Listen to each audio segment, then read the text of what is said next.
Welcome to the Real Chili Podcast. And the Golden Eagles of Marquette University in Milwaukee are bound for the Final Four for only the third time ever. 5 seconds left. Marquette down by one, trying to avoid the upset. Blue the drive, the left hand. It's good. 1 second to play. Vander Blue has put Marquette in front by one. And I want to win every day as basketball players, as students, and I want to win every day, most importantly, as people. Welcome, ladies and gentlemen, to the Real Chili Podcast. I am not your host, Mike Lavender. I am your fill-in host, Pete Neighborworth. And I am joined today by Peter Mohan and Eric Pond. And guys, I can tell you that my claim that this is the best Marquette team I've seen since '05 is looking real astute right now. Well, I'd agree with you. And also, I think it's only appropriate that we run this podcast without our normal point guard in honor of Marquette today. I just hope that Campus Foods is really stocking up on Boone's Farm and Flats of Keystone, because I think, unfortunately, the way it looks right now, I think the whole student body is going to need to drown their sorrows in a few weeks, based on what we've seen. I don't think there's a Marquette fan out there right now that couldn't finish a whole flat of stones right now. I know I could. Campus Town is turning over as many racks of Keystone Light. Also, hopefully they still sell these, but tons of 30 racks of Genesee Cream Ale. I'm sure something tells me they still sell those. Yeah, this performance was about as delicious as eating a bowl full of Black and Milds.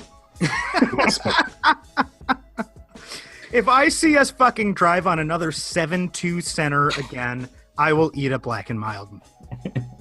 Ooh, all right. That's a bet right now. We're going to get a 7-footer in the first round of the tournament. Yeah, who else does Georgetown? How tall is Jesse Govan? He's not 7'2", is he? All right. I don't know. I think Gil might be the tallest dude. Well, we'll live stream on Twitter or Facebook or something. I'll eat it. I'll do it. I I don't give a fuck. Well, I'd rather see B. Henry eat a shoe, but let's keep going. How would you summarize this performance, Eric? Oh my God! It's so hard to even dive in. I guess I'd begin with Marcus. Just a really confusing game, really disappointing. I just don't know how his handles are this sloppy this late in the season. I think that he's a ball dominant guard, obviously, and he has been all season. But some of the silly turnovers are really quite confusing to me. Sam had a big game. Sam looked like he was there to play, but I'm just thoroughly disappointed in the way we came out. We were quite soft. I don't know. I'm a little bit speechless right now, guys. How would you describe it? I was all set to give Theo John the MVP award for this game after we took that 13-point lead after he called that guy a bitch in the first minute of the game. Fuck yeah. Yeah. After we turned the ball over 6 times on our first 6 possessions, and Sam Hauser's head was up in Moron Mountain, and Theo called that guy a bitch. And then I was like, all right, maybe we can turn it around a little bit here. And even though he got a technical, I was like, yeah, we kind of need him out there. Ed Morrow played great. He was really good. And he played great throughout the game. I thought Theo calling that guy a bitch was exactly kind of what we needed, but it didn't turn out to come all the way back. Is it really a basketball game in Newark if you're not calling an opposing forward a bitch? If you're not venturing into Vailsburg to go call someone a bitch, you're not in Newark. Sorry, guys, I can't join in on this Northeast geography. That is Jersey 101 right there. You're not playing basketball unless you're lined up against a bitch. That's just the rule. Yeah, I guess if you're not in Newark and venturing out to Seton Hall and to Vailsburg to call someone a bitch, then you're not really a pirate. That's true. I will say one other highlight for me in this loss before we really get into this and punish our team for their performance was Joey Hauser's attempt at a dunk, which was the most athletic attempt at anything I've seen from a Hauser ever. It looked like Wally Ellenson was out there heading to the rack, but unfortunately he did not convert. But I will say I did not see that coming. And then he really earned it with a few minutes later when he got absolutely pounded into the ground by their center on his shot attempt. So not a lot of good karma for Joey at the rim today. Yeah, and I guess I should say this is a sign of being a shitty host. Marquette loses to Seton Hall 73-64. And that's what we're talking about here. And Marcus Howard suffers a 2 of 11 shooting performance. Can you believe this guy? This is why we lost. Marcus Howard takes 1 2-point field goal attempt and misses it. He turned the ball over every time before he had the opportunity to do so prior. And that coupled with just our team not being able to handle the ball, just being weak with the ball. It looked like, I was telling Pete this, Eric, it looked like my small town white boy varsity basketball team going up against the inner city Chicago press. Like, that's how bad it was in the first half. Like, if we had half the turnovers, if we had like 6 less turnovers in this game, we probably win. Well, maybe not the way they closed with an 18-0 run. Anyway, the turnovers are killing us, and nobody wants to handle the ball. As someone who grew up in Wausau, Wisconsin, a small white boy farm town about 2 hours north of Madison, who went up the last couple of years of my high school against Madison Memorial and Milwaukee King and a bunch of schools who got basically dominated on the press. I see exactly what you're saying. I completely agree. And I think like the scariest thing to me is that coaches really have seemed to figure out how to guard us in the last couple of games. That's frightening. Jay Wright started it all. Absolutely frightening. There's some template now to beat us out there in the coaching sphere, and we're fucking sliding. And a lot of it's player play. Like, I get that, but good Lord, it feels like there's something out there that people now have the Rosetta Stone. Okay, but let's be real. Like, half of those turnovers that we had were not because of Seton Hall's amazing. Oh, they were self-inflicted. Absolutely. Yes. Some of the worst Butterfingers plays I've ever seen. Chartouni literally handing the ball to a defender. That wasn't great. But I will say, though, that this is very interesting to me, and I was proven wrong. Well, we had 14 turnovers at halftime, finished with only 18 for 25% overall. But I said at halftime, if we're able to play without turning the ball over 7 or 8 times, then we'll win. Turn the ball over 4 times in the second half, somehow allow an 18-0 run for Seton Hall to close the game. 18-0 run to close the game. Settling. For bad shots. Bad shots. I think we can't completely absolve Wojo, maybe because I don't know how we go at a 7'2" dude when he's in and we chuck threes when he's out. That's just really not great game flow management. That's not great like matchup strategizing. I don't know. Like, are we that thick when we're on the court where we just can't figure that out, or is that Wojo stuff? Well, a little bit of both. We're at our best when basketball teams are at their best when guys are driving into the paint and kicking it out for open shots. And that just didn't happen. You know, Sakar was doing it a little bit, and he had kind of a nice second half. He had played a pretty good overall game, too, for giving up 34 to Miles Powell. But Powell, well, that's the other thing. It's like Powell was hitting ridiculous stuff. I mean, he won the game for them. Yeah. I thought that our defense was playing great, really, up until that final run. Yeah, I mean, he's the only offensive talent they have. He's going to get his points. He averages 22. So he scores 34, whatever. I'm fine with that. I also think that like we can all recognize that you can't coach turnovers, but like our turnovers haven't gotten any better. We're still seeing a lot of the same stuff, a lot of the same scary kind of loose ball management crap that we've seen lately. And some of that has to be on coaching. I mean, yeah, but like there was one play, for example, where we should go through all 18 turnovers. We should. There was one where it wasn't a turnover, actually, that was probably the worst. It was like halfway through the first half. We had just had a bunch of turnovers, and I think even called a timeout. And we had come over half court, and Marcus like threw it cross court, I think, to Sam. Sam had like looked away, or it was to Joey in the middle of the court. Joey looks away, and the ball goes all the way to Sam, who's on the other end, who just happened to be in the right spot. How do you almost miss two guys with one single pass on the perimeter? And part of the reason is because the dudes aren't making eye contact. You need to make eye contact with your passer, have that visual confirmation the ball is coming to you. It's crazy to me that someone can throw a pass and two players who are in line with that ball aren't even looking at the ball. So it's partially on Marcus. You need to make that sort of nonverbal connection with who you're passing to. But why aren't our guys having our eye on the ball? Are they so focused with making off-the-ball moves that they're not even ready to take the ball, or do they not want the ball in their hands? Like, and to some of Marcus's shooting I want to add on to that, like some of it's on the recipient of the passes, but is there a chance that Marcus's left wrist is still worse than we know it is? Like, is that still a factor, and could that still be a factor in his subpar play lately?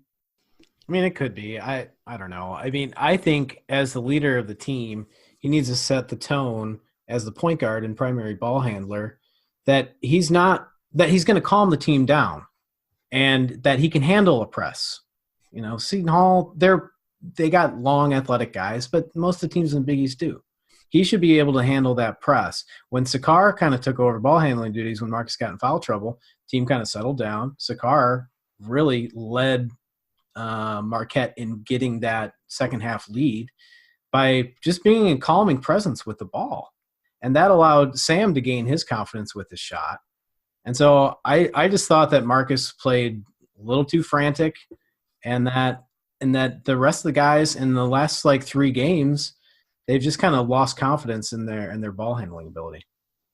More than anything, I think I'm somewhat most disturbed by the fact that we had multiple guys who seemed to not just realize that Seton Hall had a dude who was 7'2" underneath who was going to stop him. Like, it was, I don't know if that's just like an abnormality of Seton Hall, but that Gill was just crushing us. He had a monster block on Joey, I think.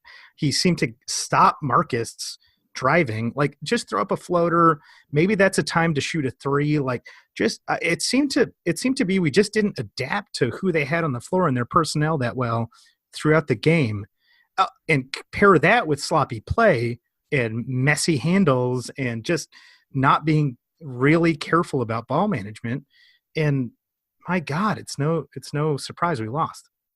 It just seems like overall we have regressed a little bit negatively in terms of how comfortable we are in the offense.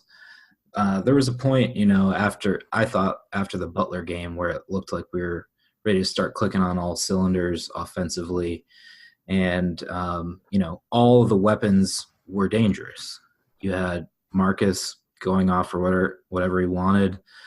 Theo was becoming a presence down low, and Hauser's doing their thing. And then even Sakar, coming into the mix with a couple big games. But now it seems like we're a little bit lost in terms of finding that rhythm, whether it's the fact that they're trapping Marcus or the fact that we're turning the ball over every other possession that can't get us into rhythm. I don't know what it is entirely, but it looks like there's not a consistent motor that the players look like they feel comfortable in the offense. I guess that's how I want to say it. So, Pete, do you think that has really just kind of come on in these last 3 losses, or do you think that this is like a regression to the mean? Because we had a lot of squeakers early on in the Big East Conference. I'm just like, I don't, I'm not saying that is. I'm just wondering what you think. No. I mean, if you're looking at overall Big East record, I think that, we're probably now more in line with what we expected. And of course, Villanova had their stretch where they lost 3 games too. it's going to be hard to finish with 4 or less losses in a league that's fairly deep. But I just think that maybe this is more the rest of the Big East ascending to the mean than it is us regressing to the mean. And maybe that's two sides of the same coin. Like, I understand that this is a bad year for the Big East and that we have a lot of sort of subpar play from some of the normal players, but these are good teams. This is not a Bush League. Like, I feel like this is also some of these teams seeing the light at the end of the tunnel against Marquette. It's their Super Bowl, and they are ascending to their mean versus us. And that makes it easier for us to regress to the mean. I think just the record regressing back to maybe what's an acceptable expectation is one thing. The other thing, too, though, I mean, it doesn't really have anything to do with that, is just the comfort level of the team or the rhythm. I don't think that has anything to do with, luck or balls bouncing. I mean, maybe some of Marcus's shots not going in tonight, that's part of it. Some of those difficult shots were bound to not drop, sure. But at the same time, to me, it was all about having no offensive rhythm. And obviously it manifested itself through turnovers in the first half. And then in the second half, we couldn't get a ball to drop at the end of the game. I don't know what the stretch ended up being here. They scored 18 points and we scored 0 at the end of the game. Wow. Like, and I totally agree, Mohan. Like, I think one thing we praised them for previously in the season and in that stretch is that no matter whether they were up or down, like, they played with utmost intensity. They played to their highest potential, and we would either drive up a score or we would basically bring a game back with similar intensity. It didn't matter what was going on. Now, my God, if we get down and if we're on a slide, the slide seems to intensify. Yeah, and the thing that sucks most about it is that these last 3 wins, we can only blame ourselves, really. I mean, it was turnovers that lost us the game in the last 3. We have shot the ball well in all those 3 losses from the field, and the fact that we just can't keep our damn hands on the ball when we have it is the reason for it. I am just so worried that in some weird way, coaches have just figured this team out, figured us out, cracked Wojo's code. That's the scariest thing to me going into the Big East and going into the NCAA tournament, and that there's some replicable, equation that kills us. I don't know. I disagree. I mean, I think that it's been obvious the whole time. It's the same way to stop Marcus last year. I don't think that anything has changed. I just think that we haven't been focused on offense as much. Honestly, I've been fairly pleased with the defense this entire time. Really, it's the offense to blame over this stretch. And it's pretty much exactly what happened in the Kansas game to start the second half. That's how we ended the second half in this game against Seton Hall. But the thing that we talked about back then was developing the skills of all these other players so that when someone is having an off night, that other player can be assertive and go to their strong moves and make plays. And I don't know if it's the fact that there's inconsistency with who our ball handler is. Like, Chartouni only played 3 minutes. Sakar handled the ball a lot. Marcus was in foul trouble for part of the time. But I don't know. I think that we need to have more consistency in our rotation, and part of our hand is being forced by fouls. I understand that. But I'm starting to think that there's a little bit too much tinkering with the guard rotation from Wojo at this point, and I'd like to see some more consistent substitution patterns so that there's something else out there that's kind of anchoring the consistency on offense. There's too much going on right now. Well, offenses are led by the point guard, and if Marcus is in foul trouble, Wojo, he can't play Chartouni. He just can't. Yeah. He turns the ball over every time. We have no backup. I mean, we have no backup point guard. Sakara Nim's our backup point guard, the only one that Wojo can trust. Absolutely. So like when Chartouni went in today, everything stopped. It was a disaster. Yeah, and I will give Sakar credit, and we all have this episode, but I think that he really is our strongest ball handler. When he has the ball, yeah, he's not going to do anything crafty with it. He's got a pretty basic handle, but at the same time, he is strong, and his wingspan is significantly longer than Marcus's. He can shield the ball better. So this is a somewhat unprecedented equation. If your strongest ball handler is also like your strongest slasher, driver, penetrator, and then your traditional point guard is like your strongest off the ball offensive player, like where does that leave us going into the Big East tournament and into March Madness? Well, Like, it leaves you with it leaves you with a basically unpredictable squad, right? I mean, we've had a great record all year, but still the analytical websites haven't had us in the top 15, even the top 20. I don't think we've cracked Ken Pom top 20 all year, right? Mm-mm, I mean, no. So they've kind of predicted that from Marquette. We thought just in the memorable floor ceiling episode with those halcyon days of talking about the potential Final Four team, when we're all just fresh-eyed and bushy-tailed and looking at things.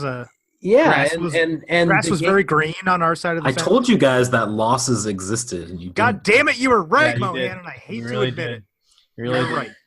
Yeah, well, hopefully, all I can say is I hope we find that urgency and that confidence that we had in the middle of the year, because, like we kind of talked about, I mean, all these teams, I'm sick of these Big East teams boosting their resume thanks to Marquette. They're the ones that are playing with the sense of urgency. Yeah, right. Could we have some really poor man's version of like Ben Simmons driving the ball up the court and then like passing to a JJ Redick? Like if you sort of flip the talent level there, that's sort of what we're dealing with, right? Okay, but I have something to contradict that, because here's what you're saying, Eric. You're going pure strategy, and we all know that there's more politics involved than just strategy. Marcus, Sure. No, I'm serious. All right, this is my version of a hot take. I am giving you all yes. Okay. I hate that term. I'm not discounting your. My thing is, and I think I might have said it, previously this season, but is Wojo putting the ball in Marcus's hands too much because he is the leader of the team, because he is our best scorer, because he's supposed to be the point guard more so in title even than ball handling capacity? I mean, is there any of that going on, that there's a resistance for Wojo to take the ball out of Marcus's hands because of who he is to the team? Or am I crazy? Can we all surmise right now that the answer to that is yes? Like that is exactly what's happening, because it seems like it.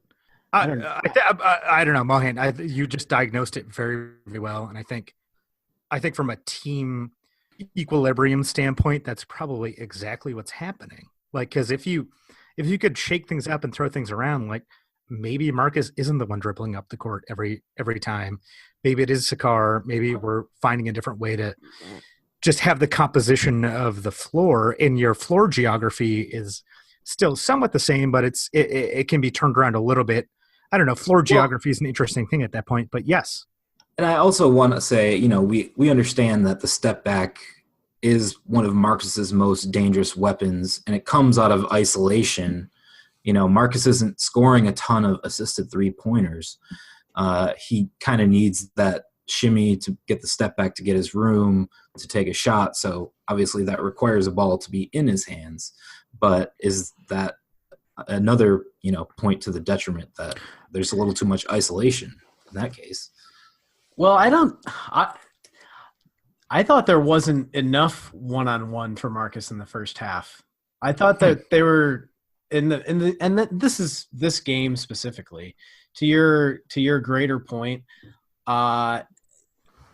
we just don't have the ball handlers. But in this game, with Theo primarily being the screener on the pick and roll at the top of the key, Seton Hall was good at doing a good job of trapping Marcus and blocking him off from penetration. They did do a good job of that. So I thought that Marcus, in that case, let's see what he can do going to the hoop.